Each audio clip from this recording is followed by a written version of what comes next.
종교 개혁이 일어났을 때 가장 중요했던 건 뭐냐면 로마 카톨릭이 우리가 지금 가지고 있는 이 성경 말고도 중요한 게 굉장히 많다고 생각한 거예요. 그래서 성경 말씀대로 신앙생활을 하는 게 아니고 성경 말고도 중요한 게 많다. 그 중에 대표적인 게 뭐냐면 교회가 전통적으로 해오던 게 더 중요하다. 성경만큼 중요하고 성경보다 더 중요하고 때로는 로마 카톨릭 천주교에서 말하는 교황이 한 말이 성경 말씀보다 더 중요하다 이렇게도 생각을 했어요. 그러니까 아주 심각하죠. 그래서 중세 시대에는 종교가 완전히 타락한 시대라고도 할 수 있어요. 예를 들어서 우리 진이가 이해할 수 있도록 쉽게 예를 들면 그 당시에 중세 시대에는 구원받기 위해서 뭐가 필요하죠? 라고 말했을 때 예수님을 믿어야 돼요 이렇게 말하는 게 아니고 구원받기 위해서는 로마 카톨릭 교회에서 나눠주는 이 티켓을 사야 됩니다. 그 돈이 많이 들어도 그 티켓을 사서 그러면은 구원받을 수 있는 길이 열립니다. 이 정도로 말해도 사람들이 믿는 정도였어요. 잘못됐죠. 그런데도 많은 사람들은 그게 진짜 성경 말씀이고 진리인 것처럼 계속 믿었어요. 그래서 종교개혁을 일으키는 훌륭한 믿음의 사람들은 제일 중요한 것은 오직 성경만이 하나님의 말씀이다. 우리가 성경을 믿어야 된다. 오직 성경만이 하나님의 진리이다. 이거를 강조했어요. 그리고 오직 성경이라는 말 속에는 뭐가 있냐면은 성경은 철저히 하나님의 말씀이고 틀리지 않다. 오류가 없다. 잘못된 것이 하나도 없다. 그 다음에 성경 말씀은 우리가 믿음 생활하는데 또 하나님의 뜻을 알아가고 하나님이 원하시는 대로 해가는데 성경 말씀 하나로 충분하다라는 것을 강조합니다. 다시 말하면 두 가지인데 오직 성경이라고 종교개혁자들이 외칠 때 오직 성경입니다 라고 외칠 때 강조한 것 두 가지. 첫 번째 뭐라고요? 하나는 성경은 철저하게 잘못된 것이 하나도 없다. 오류가 없다. 무오라고 그래요. 한자로 없을 무, 오류할 때 오 써서 성경의 무오성, 무오가 뭐예요? 오류가 없다. 종교개혁자들은 이것을 믿었고 이것을 믿는 믿음이 아주 중요하다고 확신했습니다. 두 번째는 아빠 뭐라 했었어요? 뭘 강조했다고요? 그것만으로도 신앙생활도 충분하다? 충분하다. 우리의 믿음에 있어서 또 우리가 신앙생활 어떻게 살아가는지에 있어서 성경 하나로 충분하다는 믿음. 그거를 충분하다. 충분성. 첫 번째는 무호성, 두 번째는 충분성. 이 두 가지를 기억하시기 바랍니다. 그리고 우리도 그것을 믿어야 돼요. 오늘 읽은 성경 본문에서 그것을 우리에게 잘 표현해주고 있죠. 지금 사도 바울이 그 다음 차세대 목회자가 된 디모데에게 이 말을 지금 전한 거예요. 성경 본문에서. 그러면서 하는 말이 너가 배운 거, 너가 확신한 거에 그 안에 거해야 된다. 성경은 예수 안에 있는 믿음으로 구원에 이르는 지혜가 있게 한다. 15절에. 16절에 모든 성경은 하나님의 감동, 하나님의 숨으로 쓰여진 것으로 교훈과 책망과 바르게 함과 의로 교육하기에 유익하다. 성경이 충분하다는 걸 얘기하는 거죠. 오늘날 우리가 한국에 있다가 이제 태국에 와서 교회를 세우고 전도를 하려고 하는데 많은 사람들은 성경 외에도 성경으로는 충분하지 않고 우리에게도 성경 외에 다른 도구들이 많이 필요하다. 전도하기 위해서, 복음을 전하기 위해서, 사람들이 거듭나고 영적으로 성장하기 위해서 성경만으로는 부족하다. 이거 66권 성경 이 책 하나 가지고 이 책을 중심으로 이 책을 핵심으로 해서 모든 것이 다 나오는 건 너무 지금에는 맞지 않는다. 지금 시대 사람들은 더 많은 것을 필요로 한다. 감성 시대이기 때문에 감성을 자극해 줄 게 필요하고 심리학에 관심이 많은 시대이기 때문에 심리학이 필요하고 또 사람들은 엔터테인먼트를 원하기 때문에 그냥 단지 교회에 나와서 성경만 배우는 건 부족하다. 재밌는 게 필요하다. 이렇게 믿고 있어요. 여러분들은 어떻게 생각합니까? 하나님의 말씀의 충분성. 우리 가족은 이 두 가지에 대한 믿음이 확실하게 있기를 바랍니다. 이게 뭘 의미하는지를 잘 이해했으면 좋겠어요. 첫 번째 뭐라고요? 성경은 오류가 없다. 물론 번역된 성경, 쉬운 성경이든 개역개정 성경이든 번역하는 것 자체에서는 오류가 있을 수 있어요. 번역이니까.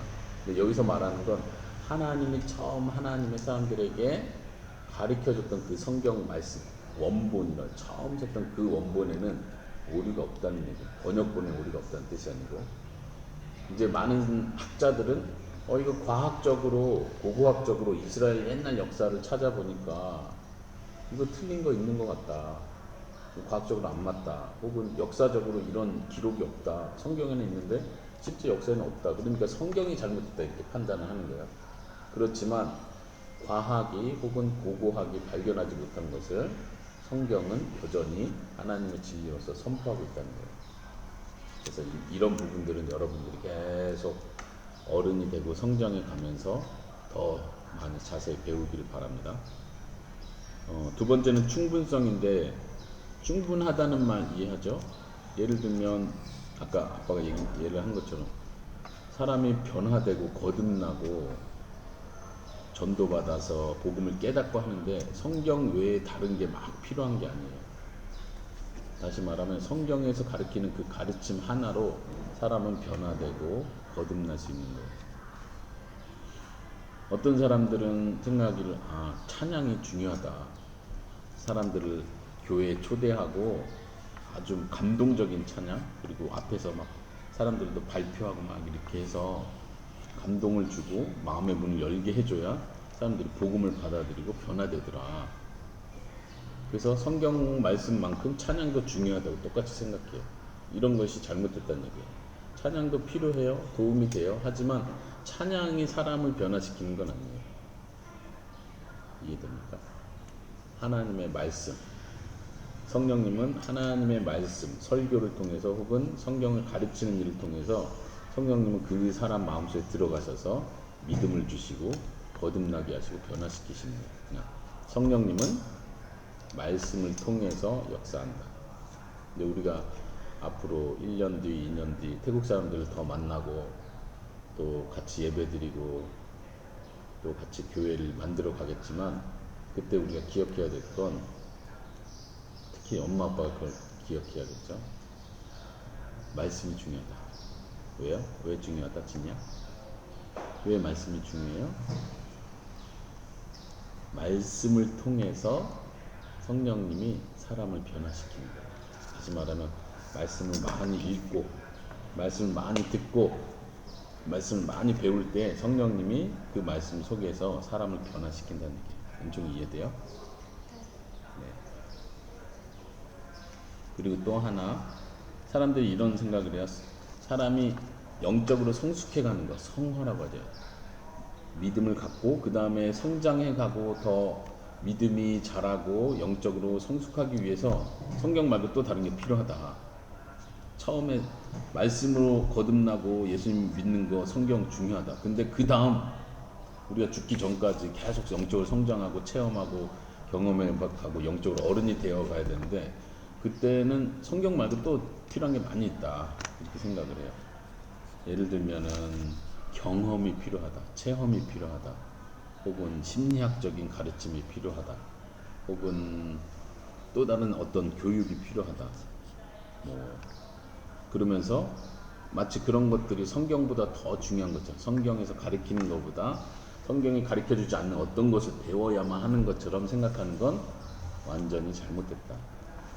그래서 종교개혁자들이 처음에 오직 성경이라고 말할 때 외쳤던 것처럼 우리가 기억해야 될 건, 우리의 전체 인생에서의 영적인 삶, 하나님과의 관계에서의 모든 삶에 가장 중요하고 기초가 되고 핵심이 되는 것은 성경이다.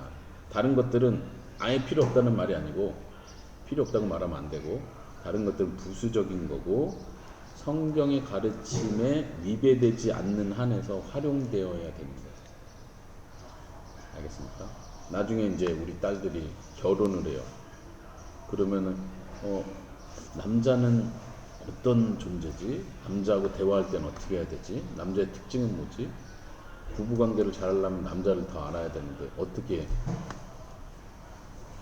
결혼에 대해서 이해해야 되지? 할 때 여러 책을 공부할 수 있어요. 어떤 세미나를 갈 수도 있어요. 그렇지만 성경이 가장 중심이 된다는 걸 잊지 마시기 바랍니다.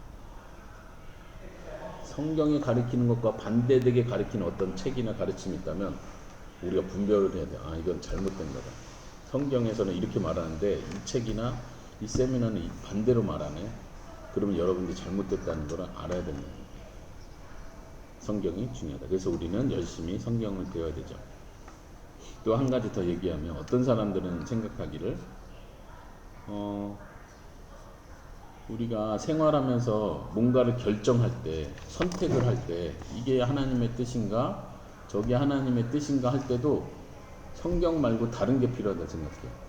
예를 들면 흔히 요즘 많이 하는 말로 성령님의 음성을 들어야 된다. 맞는 말이에요? 틀린 말이에요? 중요한 선택, 중요한 결정할 때 기도하다가 혹은 특별한 기적적인 역사로 성령님의 음성, 아주 구체적인 성령님의 인도하심을 받아야 된다고 말하는 사람들이 있어요. 굉장히 성경적인 것 같고 신앙적인 것 같은데 여기서도 우리가 기억해야 되는 건 오직 성경. 성경 말씀에서 이미 성경 책에서 이미 하나님의 뜻이 무엇인지 우리에게 가르쳐 줬어요. 하나님이 원하는 것이 무엇인지 우리에게 가르쳐 줬어요. 그렇다면 우리는 거기서 이게 충분하다는 걸 믿어야 돼요. 그러면 구체적으로 예를 들어서 우리가 우돈타니에 와서 집을 구하는데 이때는 어떻게 해야 돼요? 뭐가 하나님의 뜻인지 어떻게 알죠? 지금 계약을 하고 집을 새로 구하려는데 이게 진짜 하나님이 원하는 거고 이게 우리가 바른 선택을 하는지 어떻게 확신할 수 있죠? 성경책에 써 있나요? 그럴 때는 어떻게 알 수 있죠? 엔총아? 기도해요. 기도하다가 음성을 들어야 되나요? 아니요. 그러면요 그때도 우리에게 특별한 어떤 계시가 필요한 게 아니고 성경에서 이미 우리에게 말해주는 큰 틀 안에서 우리가 기도하는 가운데 하나님 인도해 주세요. 하나님 우리가 바르게 선택할 수 있도록 도와주세요 라고 기도하는 가운데 우리는 하나님의 인도하심을 믿고 자유롭게 선택을 하는 거예요. 어떻게 한다고요? 자유롭게 인도하심을 믿고 자유롭게 선택한다. 중요한 건 하나님을 의지하는 마음으로 하는 거예요. 무슨 결정, 무슨 선택을 하든지 성경에 쓰여지지 않은 것을 뭔가를 찾으려고 하지 말고 성경에서 잘못된 것, 하나님의 뜻이 무엇인지 크게 말해줬어요. 이미. 우리는 성경을 배우는 걸 통해서 하나님의 뜻이 이런 거구나 라고 확신을 하고 그거에 벗어나지 않는 범위 안에서 기도하고 하나님께 지혜를 구하고 인도하심을 믿고 우리가 선택하는 거예요. 자유롭게. 다시 말하면 성경을 잘 이해하는 사람은 자유롭게 선택할 수 있어요. 하나님이 우리의 생각을 지키신다는 걸 믿어요. 하나님이 우리의 결정 가운데 함께 한다는 걸 믿어요. 믿기 때문에 자유롭게 선택하는 거예요. 예전에 에스더하고 얘기했던 것처럼 우리는 하나님의 숨겨진 뜻이 뭔지 몰라요. 하나님이 이쪽 동네에 집을 구하는 걸 계획했는지 저쪽 동네에 집을 구하는 걸 계획했는지 우리는 알지 못해요. 하나님 모든 걸 계획했다고 했잖아요. 그렇다고 해서 우리가 그 하나님의 계획을 알아내기 위해서 무슨 음성을 들어야 되는 건 아니라는 거예요. 도리어 우리는 하나님의 그 숨겨진 계획을 알아내는 게 우리의 목표가 아니라 하나님이 인도한다는 걸 믿고 우리에게 주신 지혜를 따라서 자유롭게 죄가 아닌 것, 나쁜 것을 선택하지 않고 자유롭게 선한 것을 선택하고 가면 돼요. 이해됩니까? 나중에 여러분들이 이제 선택할 일들이 많아지죠. 학교를 선택한다든가 남자친구를 선택한다든가 어디서 살지를 선택한다든가 이런 큰 선택 때에도 여러분들은 하나님의 말씀, 성경 말씀의 가르침에 벗어나지 않는 범위 안에서 자유롭게 하나님 의지하면서 선택하시기 바랍니다. 자, 마지막으로 아빠가 하나님의 말씀의 충분성에 대해서 한 가지만 더 말하도록 할게요. 그것은 뭐냐면, 이거는 어쩌면 지금 우리하고 당장 가까운 거리에 있는 건 아니지만 하나님의 말씀은 사회개혁에 충분하다.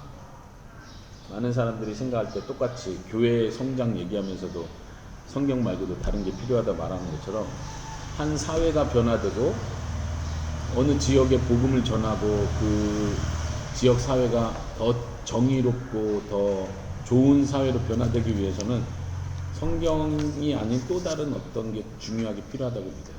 근데 여기서도 우리는 오직 성경을 외쳐야 합니다. 우리가 태국에서 선교를 하고 이곳에 사람들이 변화되기 시작할 때, 그 다음 우리 교회를 통해서, 믿는 사람들을 통해서 이 사회가 변화되어야겠다 할 때 다른 어떤 큰 도구들이 필요한 게 아니에요. 예를 들면 NGO 단체가 필요한다든가 혹은 사회 사업이 필요하다든가 큰 이런 것들로 사회가 변화되는 게 아니고, 물론 그런 건 도구가 될 수 있지만 제일 중요한 건 하나님의 말씀이 기준이 돼서 이 사회가 변화되어야 된다. 그게 진짜 사회 변화다. 정의가 실현되는 방법이다. 이 사회가 진짜 살기 좋은 사회가 되는 방법은 하나님의 말씀대로 사는 것이다. 그래서 아까 말한 것처럼 다른 것들은 그런 도구가 돼야 돼요. 그게 다 필요 없고 하지 말아야 된다는 뜻이 아니라 하나님의 말씀을 중심으로 그런 것들이 도구로 사용되어져야 된다. 그래서 이것은 앞으로 우리가 태국에서 선교 사역을 할 때 엄마 아빠가 특히 하나님의 사역을 하는 사람들이 기억하면서 하나님의 말씀 중심으로 복음 사역을 할 수 있도록 여러분들이 같이 기도해주고, 또 여러분들도 어른이 됐을 때 이런 사역에 같이 동참할 수 있기를 바랍니다. 다시 한번 그 성경 말씀 16절, 17절을 한번 읽어볼까요? 한 목소리로 시작. 모든 성경 말씀은 하나님께서 감동을 주셔서 기록되었기 때문에 진리를 가르쳐주며 성 가운데 무엇이 잘못되었는지 알게 해줍니다. 또한 그 잘못을 바르게 잡아주고 의롭게 사는 법을 가르쳐줍니다. 말씀을 통해 하나님을 바르게 섬기는 자로 준비하게 되고 모든 좋은 일을 할 수 있는 사람으로 자라게 됩니다. 네, 성경은 한 사람을 가르치고 교정시키고 또 선한 일을 할 수 있도록 준비시키는 모든 일에 성경은 충분하다는 걸 믿고, 그러면서 우리가 할 일은 뭐예요? 열심히 성경을 배우고 성경에서 가르쳐주는 하나님 뜻대로 살아가는 우리가 되기를 바랍니다. 자, 같이 이 시간에 통성 기도를 할게요. 네. 오늘 아빠가 시작할 때 말한 것처럼 우리가 지금은 가족이 예배를 드리지만 그냥 우리끼리 그냥 주중에 아침 저녁에 예배 드리는 건 편하게 예배 드리잖아요. 그렇죠? 자유롭게 그냥. 하지만 주일 예배는 여러분들이 우리 가플리진 교회에서 예배 드릴 때처럼 그런 마음으로, 아까 아빠가 말한 것처럼 이 시간에 하나님이 보내주면 새로운 사람이 올 수도 있는 거예요. 근데 그냥 여기 그냥 가정 자기네끼리 예배 드리는 데네, 그냥 이런 느낌이 아니고, 여기 교회가 있구나. 우돈타니에도 작지만 한 가족이 모였지만 여기 우돈타니에도 교회가 있구나, 이렇게 생각하고, 아빠가 어젠가 인터넷 네이버에서 또 검색을 하다 보니까 태국의 선교사님 블로그 사이트인데 거기 어떤 사람이 질문을 했어요. 자기가 북동부, 여기 이산 지역이죠. 북동부 지역 안에 우돈타니가 있는 거예요. 우돈타니 큰 도시 중에 하나인데 어떤 사람이 그 선교사님한테 질문을 했어요. 근데 그 선교사님 웹 선교사님이었어요. 웹 소속 선교사님인데 지금 어떤 사람이 제가 이 북동부 지역에 가는데 혹시 북동부 지역에는 교회가 없나요? 이렇게 질문을 했어요. 그랬더니 그 선교사님이 댓글을 달았어요. 방콕에는 한인교회가 많이 있고 치앙마이랑 어디랑 한인교회가 몇 개씩 있는데 북동부 지역에는 한인교회가 없는 걸로 알고 있습니다. 근데 그게 이제 2016년 질문이고 답변이었어요. 이제 그 다음에 좀 있다고는 소문이 알려졌겠지만 그 정도로 우리가 있는 지역은 교회가 없는 지역이에요. 특히 한국 사람이 있을 수 있는 한국 교회는 없죠. 그래서 아빠도 일부러 홈페이지나 인터넷에 우리 우돈타니의 한인 예배를 우리 가정이 드리고 있습니다. 이렇게 광고를 이렇게 알려는 거죠. 그래서 지난번에 2주 뒤에 다다음 주에 오고 싶다고 하는 사람이 있다고 했잖아요. 그 사람뿐만 아니라 우리는 계속 한국어로 주일 아침에 예배를 드릴 거예요. 그러면은 아빠 생각에는 지금 태국이 많이 알려져서 우돈타니에 사는 한국 사람은 별로 없어도 우돈타니에 관광 오는 사람은 있단 말이에요. 관광객. 이제 그런 사람들 중에 이 사람처럼 오겠다는 사람처럼 나는 크리스찬이고 주일이 겹치네. 그럼 우돈타니에도 한인교회가 있지 않을까? 한국어로 예배드리는 교회가 있지 않을까? 하는 사람을 찾아보게 된다고 인터넷에서. 그래서 그 사람도 오기로 했지만 그래서 우리가 주일날 예배는 그냥 우리 가족끼리만 딱 예배드리는 시간이다 이렇게 생각하지 말고 아빠도 그래서 주일날 설교를 이제 더 열심히 준비를 할 테니까 그래서 오늘부터 시작한 거는 칼빈주 5대 교리 이거를 체계적으로 좀 공부하려고 주일마다 하고 그 다음에는 5대 솔라가 끝나고는 5대 교리를 간단하게 주일마다 할 거예요. 그래서 일단 우리 딸들이 성경의 아주 중요한 부분을 먼저 다른 사람들보다 우리 딸들이 먼저 배우겠다 해서 아빠 쉽게 설명을 하니까 그거를 기억하시고 오늘 배운 성경 말씀을 생각하면서 오늘 말씀은 성경이 가장 중요하구나. 오늘날 많은 사람들은 성경이 중요하다고 생각하지 않아요. 진짜로. 크리스찬인데도 교회 다니지. 그래서 성경도 안 읽어봤어요. 근데 자기는 크리스찬이래요. 이거는 거짓말이에요. 성경도 안 읽고 어떻게 크리스찬이 돼요? 예수님 어떻게 알아요? 그쵸? 오늘날 많은 사람들이 성경을 무시하지만 하나님 우리는 성경을 사랑하고 성경을 잘 배울 수 있게 해주세요 이렇게 기도하고 두 번째는 하나님 우리 가족이 교회를 시작하는데 이 교회가 우돈타니에서 아주 건강한 교회로 그래서 사람들이 볼 때에도 복음을 잘 전하고 하나님 말씀대로 사는 교회구나 이렇게 알려질 수 있도록 교회를 위해서 두 가지를 놓고 같이 기도하겠습니다.